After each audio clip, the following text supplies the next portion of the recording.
सो नमस्ते friends, hi this is वेद बीजा।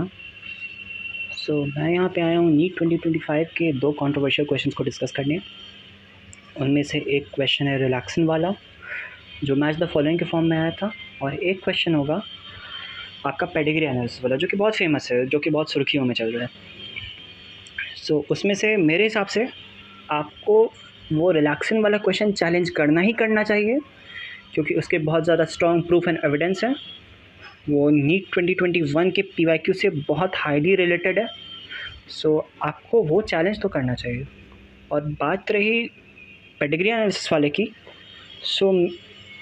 मेरे हिसाब से उसका आंसर 1/4 सही दिया गया है, क्योंकि आप लॉजिकली सोचें तो 1/4 ही जाएगा। मैंने उसका सॉल्यूशन भी इस वीडियो में किया हुआ है। आप लोग टेंशन मत लीजिए, मैं आपको सारे प्रूफ्स एंड एविडेंस दिखाऊंगा उस रिलैक्सिंग वाले क्वेश्चंस के, और उस पेडिग्री एनालिसिस वाले क्वेश्चंस के पूरे के पूरे सॉल्यूशन दिखाऊंगा। Let's begin. चलिए हम लोग चलते हैं।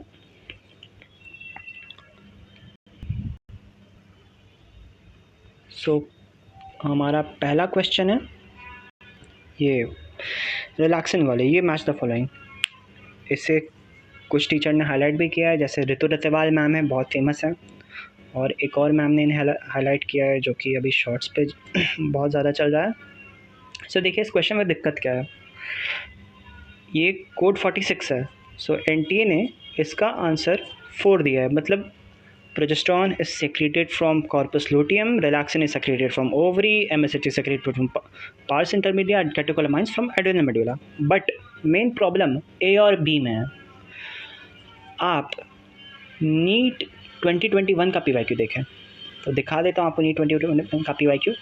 ये रहा, आप देख सकते हैं टॉप लेफ्ट कॉर्नर पे नीट 2021 लिखा हुआ है। क्वेश्चन कहता है which of the following secretes hormone relaxin during later phase of pregnancy. मैंने इसका जानबूझ के गलत आंसर क्लिक किया था, ग्राफिन फॉलिकल, कि आपको अच्छे से दिखा सकूं कि इसका आंसर कॉर्पस ल्यूटियम गया था 2021 में, और नीट 2021 को NTA ने ही कंडक्ट करवाया था। अगर NTA इसका आंसर ये नहीं देता है तो वो अपने ही प्रीवियस आंसर को कॉन्ट्राडिक्ट करेगा। और दूसरा बात, आप यहाँ पे पढ़ सकते हैं कि गूगल कह रहा है relaxin is a peptide hormone secreted by corpus luteum, corpus relaxin is produced primary by corpus luteum, दोनों कह रहा है। और ये भी देख सकते हैं your ovaries secrete estrogen and progesterone, ये तीसरा एविडेंस हुआ।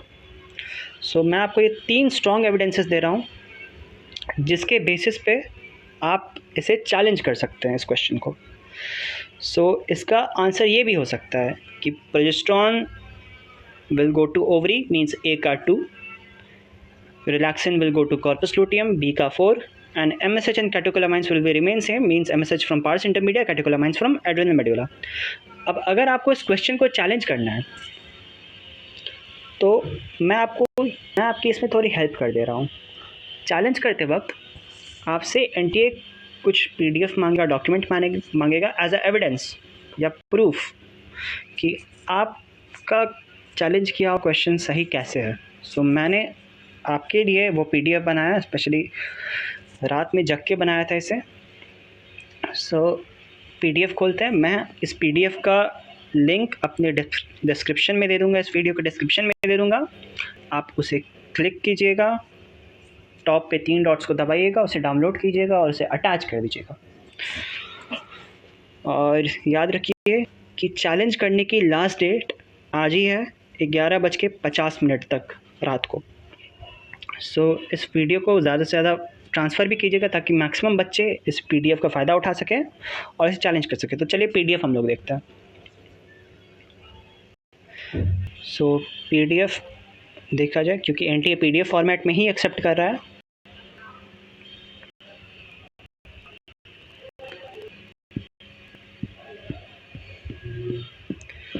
लेट्स इसे खुलने दीजिए, थोड़ा टाइम लग रहा है। हाँ, खुल गया। देखिए मैंने तीनों के तीनों स्क्रीनशॉट्स इस PDF में चिपका दिए हैं। यहाँ पे मैंने अच्छे से लिखा है कि ये जो गिवन क्वेश्चन है वो नी 2021 का है, जिसमें साफ साफ लिखा हुआ है कि रिलैक्सिंग कॉर्पस लूटियम से सेक्रेट हुआ था। On the other hand progesterone is also secreted bye ovary. तो ये तो कॉमन सेंस की बात है, क्योंकि आप जैसे कि देखिए, अगर कोई भी चीज़ कॉर्पस लूटियम से सेक्रेट हो रही है तो वो ओवरी से सेक्रेट हो ही रही है, क्योंकि कॉर्पस लूटियम पार्ट किसका है? ओवरी का ही पार्ट है, ओवरी में ही रहता है कॉर्पस लूटियम। सो कॉर्पस लूटियम से कुछ भी अगर सेक्रेट हो रहा है तो ओवरी से भी सेक्रेट हो रहा है। तो एनसीईआरटी ने यही सोच के लिखा था कि relaxin is secreted from ovary, क्योंकि रिलैक्सिन कॉर्पस लूटियम से सेक्रेट होता है तो वो इंडायरेक्टली ओवरी से भी सेक्रेट हो रहा है। वैसे प्रोजेस्टेरॉन कॉर्पस लूटियम से सेक्रेट हो रहा है तो वो इंडायरेक्टली ओवरी से ही सेक्रेट हो रहा है। सो यहाँ भी लिखा है, अब अंडरलाइन पॉइंट्स, मैंने उन पॉइंट्स को अंडरलाइन कर दिया है जिन पे एनटीए की नज़र डायरेक्ट जाए। तो जैसे कि लिखा हुआ है कि ये कंडक्टेड बाय एनटीए था, प्रोजेस्टेरॉन भी सेक्रेटेड बाय ओवरी होता है। और फिर ये बेस्ड ऑन दीज एविडेंसेस मेरी हम्बल रिक्वेस्ट है एनटीए से कि दोनों क्लेम्ड ऑप्शंस को करेक्ट करें। अगर एनटीए अदर ऑप्शन को करेक्ट नहीं मानता है तो आप सही में सोचिए, वो अपने ही प्रीवियस ईयर क्वेश्चन को कॉन्ट्राडिक्ट करेगा जिसका आंसर उसने खुद दिया था। और ये फैक्चुअली करेक्ट आंसर भी है, जो सेकंड ऑप्शन है इसका वो फैक्चुअली करेक्ट आंसर भी है। और सुप्रीम कोर्ट ने साफ साफ कहा था कि फैक्चुअली करेक्ट आंसर्स ही कंसिडर होंगे। सो इसमें दोनों ऑप्शंस फैक्चुअली करेक्ट हैं। तो मेरे हिसाब से इसका ये भी आंसर जाना चाहिए, क्योंकि अब किसी बच्चे ने सही मारा होगा तो उसे बहुत दुख होगा कि मैंने आंसर भी सही मारा था और मुझे वो करेक्ट भी नहीं मिला, मुझे उसके मार्क्स भी नहीं मिले, मेरे कॉलेज पीछे चला गया, मेरा आगे के सारे 5 साल बर्बाद हो गए। सो मैं तो सबसे रिक्वेस्ट करूँगा, प्लीज़ इसे चैलेंज करें, क्योंकि मान लीजिए जिनका जो सिलेक्शन लाइन की बाउंड्री पे हैं उनके लिए 5 नंबर बहुत ज़्यादा क्रूशियल होता है। वो आपके आने वाले लाइफ के लिए बहुत ज़्यादा क्रूशियल होगा।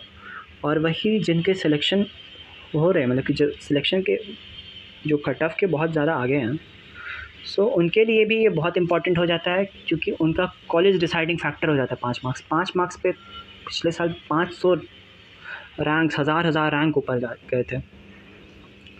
सो इसलिए 5 मार्क्स बहुत ज़्यादा इंपॉर्टेंट है। आप इसे बस 200 मत समझिए, आप इस 200 रुपये की इन्वेस्टमेंट को अपने आने वाले पूरे लाइफ टाइम की इन्वेस्टमेंट समझिए। आपके आने वाले जो 60 साल 70 साल जितना भी आपका लाइफ स्पैन होगा उसकी इन्वेस्टमेंट समझिए, क्योंकि वो आपका कॉलेज बस साढ़े 5 साल नहीं, आपकी पूरी लाइफ डिसाइड करता है। सो अब आते हैं हम लोग उस पेडिग्री एनालिसिस वाले क्वेश्चन पे। सो आप लोग प्लीज़ इसे फिर से बोल रहा हूँ, ज़्यादा से ज़्यादा ट्रांसफ़र किए, क्योंकि आज ही लास्ट डेट है चैलेंज करने की। और ये PDF अगर किसी बच्चे को मिल रहा है तो उसके लिए बहुत हेल्पफुल होगा, क्योंकि आपको कुछ अलग से एविडेंस इकट्ठा करना नहीं है, उसमें सब कुछ लिखा हुआ है, आप लोग इसे डायरेक्ट स्टिक कर दें। सो चलिए अब आते हैं पेडिग्री एनालिसिस वाले क्वेश्चन की तरफ। सो हाँ, ये रहा पेडिग्री एनालिसिस वाला क्वेश्चन। सो पहले क्वेश्चन पढ़ लेते हैं। With the help of given pedigree find out the probability for the birth of a child having no disease and being a carrier. अब carrier means has a disease mutation in one allele of a gene in F3 generation.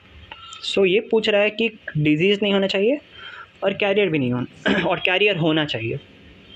तो X, अब आप जब इस pedigree को analyse करेंगे ना और ऑब्जर्व करेंगे तो ये निकलता है कि X लिंक रिसेसिव ट्रेट का पेडिग्री है। सो ये X लिंक रिसेसिव ट्रेट का पेडिग्री है और इसमें पूछ रहा है कि डिजीज़ नहीं होना चाहिए और कैरियर होना चाहिए। तो कैरियर जो X लिंक रिसेसिव में होगा वो डिजीज़ ऑब्वियसली नहीं होगा। तो इसके सॉल्यूशन की तरफ आते हैं। आप देख सकते हैं यहाँ पे F2 जनरेशन में कॉन्सेंटेनियस मीटिंग हुई है और फिर उसके बाद आपको प्रोबेबिलिटी पूछी जा रही है उसकी। तो इसके सॉल्यूशन पे अपन लोग आते हैं। तो ये रहा इसका सॉल्यूशन, मैंने अपने हाथ से लिखा था। तो आप देख सकते हैं मैंने साइड में लिखा हुआ है it is a X link recessive. अब देखिए, अब जो कॉन्सेंटेनियस मीटिंग कराएंगे तो इसका एलेलिक जीन होगा XC मीन्स अफेक्टेड जीन, और मेल वाले का होगा XCY means male is affected like this. So आप इनका जब क्रॉस कराएंगे ना इनका जब क्रॉस कराएंगे तो आपको XCY पहला मेल मिलेगा, मतलब कि मेल जो है वो अफेक्टेड है, मेल डिजीज़ड है। दूसरा आपको मिलेगा जो दूसरी जो आपको फीमेल मिलेगी वो एक्स सी मिलेगी, मतलब कि वो अफेक्टेड होगी।